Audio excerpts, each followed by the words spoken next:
La pluie à Seattle à 2 heures du matin ne ressemble pas à de la pluie, mais à un crépitement, comme une télévision qui ne diffuse qu'un bruit gris et froid. Allongée sur un lit étroit aux urgences, j'ai entendu ce bruit à la fenêtre et j'ai essayé de ne pas crier. Le médecin venait de m'annoncer que j'avais une hémorragie interne, un kyste rompu, qu'une opération était absolument nécessaire et aurait lieu dans l'heure. La douleur était comme un fil électrique brûlant qui me traversait le ventre, mais j'avais l'esprit clair, terriblement clair, car je devais trouver quelqu'un pour garder les jumeaux. Liam et Lucas dormaient chez une voisine, mais elle devait être au travail dans 4 heures. J'avais besoin de ma famille, alors j'ai appelé ma mère. Elle a répondu à la 4e sonnerie. Sa voix était irritée, pas endormie.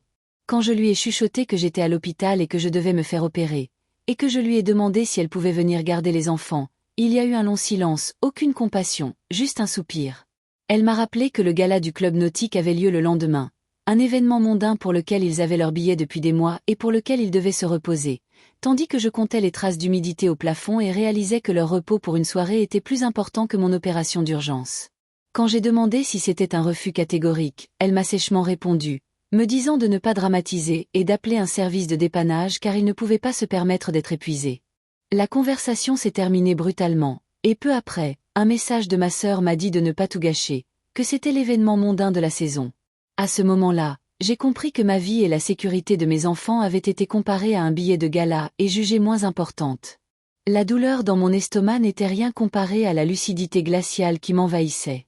J'ai raccroché, ouvert mon application bancaire et vu le virement mensuel de $3000 que j'envoyais à mes parents depuis 3 ans, depuis la mort de Marc, soi-disant à cause de l'augmentation des coûts à la marina.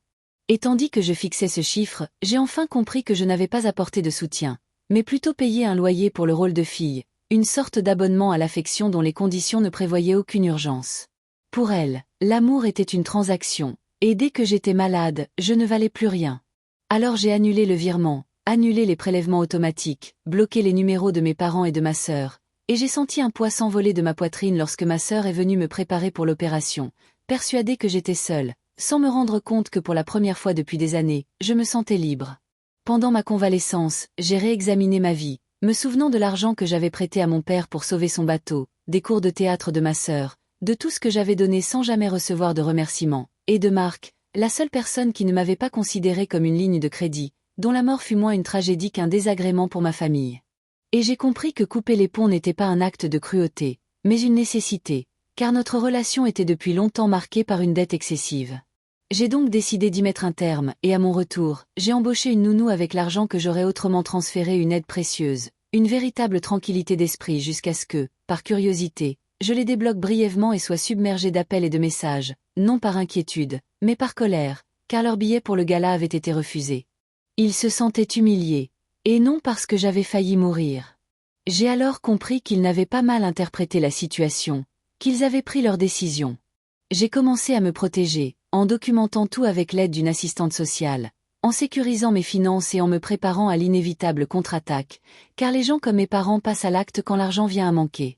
Puis est venue la découverte qui a tout changé, l'assurance vie de Marc n'avait jamais expiré, quelqu'un avait continué à payer les primes mes parents et après son décès, ils s'étaient désignés comme bénéficiaires, ce qui signifiait qu'ils avaient secrètement parié sur ma vie. La mort. Qu'ils savaient combien mon opération était risquée. Et pourtant ils ont préféré aller à un gala parce que ma mort aurait été à leur avantage. À cet instant, le dernier doute s'est dissipé.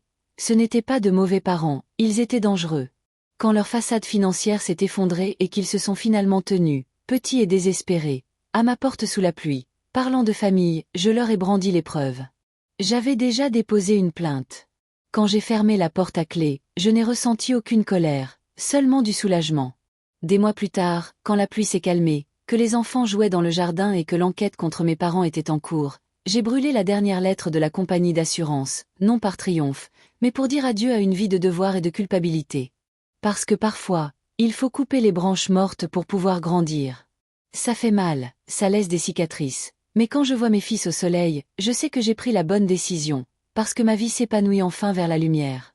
Si vous appréciez nos vidéos, abonnez-vous à notre chaîne et restez à l'écoute pour plus de contenu de qualité.